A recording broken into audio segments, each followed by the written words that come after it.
Après plus de 2000 ans d'histoire, le Vatican est-il enfin prêt à élire un pape noir ?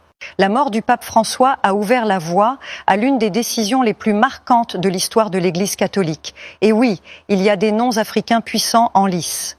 Mais tout le monde n'est pas prêt pour cela.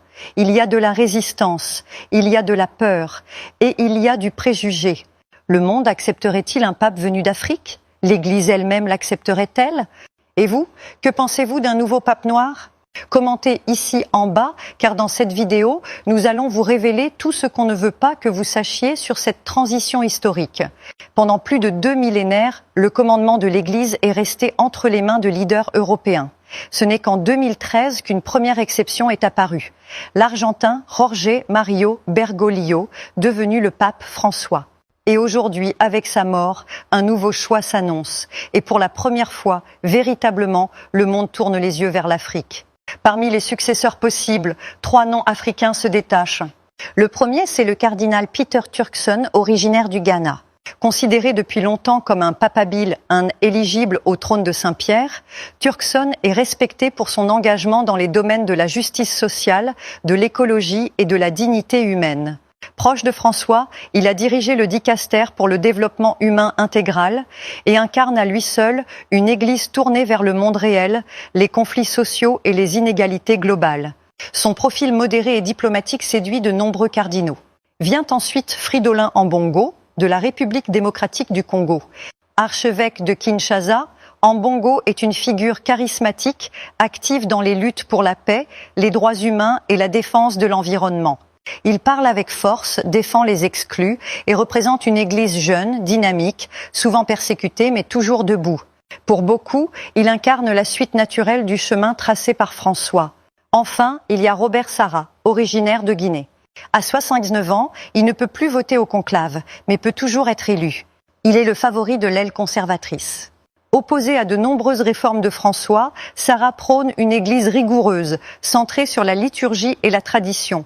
Admiré par certains, redouté par d'autres, son nom circule avec insistance dans les milieux qui souhaitent un retour aux fondamentaux. 3 hommes, 3 parcours africains très différents, 3 visions de l'avenir. Et une seule question brûle les lèvres à Rome. Le prochain pape sera-t-il africain ? Et s'il l'est, continuera-t-il l'œuvre de François ou brisera-t-il tout ? Et vous, quel est votre favori ? Dites-le en commentaire, car ce qui se joue aujourd'hui, c'est le futur de l'Église catholique. S'il existe aujourd'hui une véritable possibilité de voir un pape africain, c'est en grande partie grâce à Jorge Mario Bergoglio. Premier pape venu d'Amérique latine, premier jésuite, premier à adopter le nom de François en hommage au Saint d'Assise, symbole de simplicité, d'humilité et de service aux pauvres.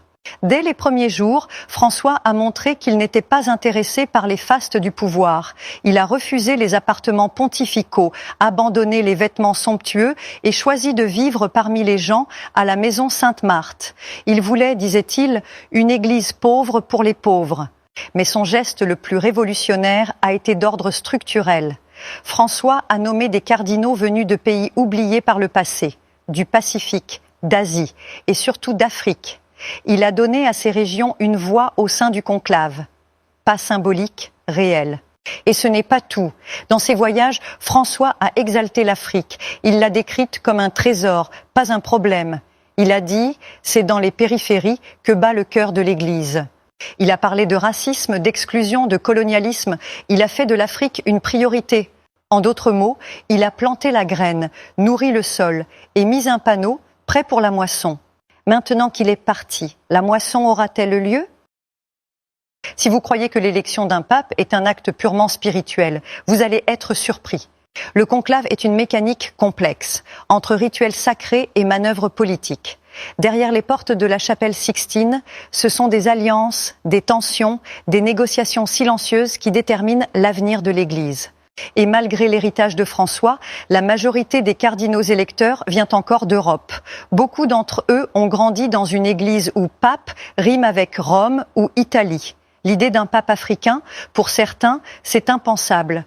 Officiellement, on parle de continuité et de prudence. Mais en coulisses, on murmure les vraies raisons, peur du changement, peur de perdre le contrôle. Et pour être franc, parfois racisme. Certains invoquent la langue. Le pape doit parler italien, disent-ils. D'autres parlent de tradition, images, protocole. Mais soyons honnêtes, un pape noir dérange, et pas à cause de sa foi ou de ses idées, à cause de sa peau.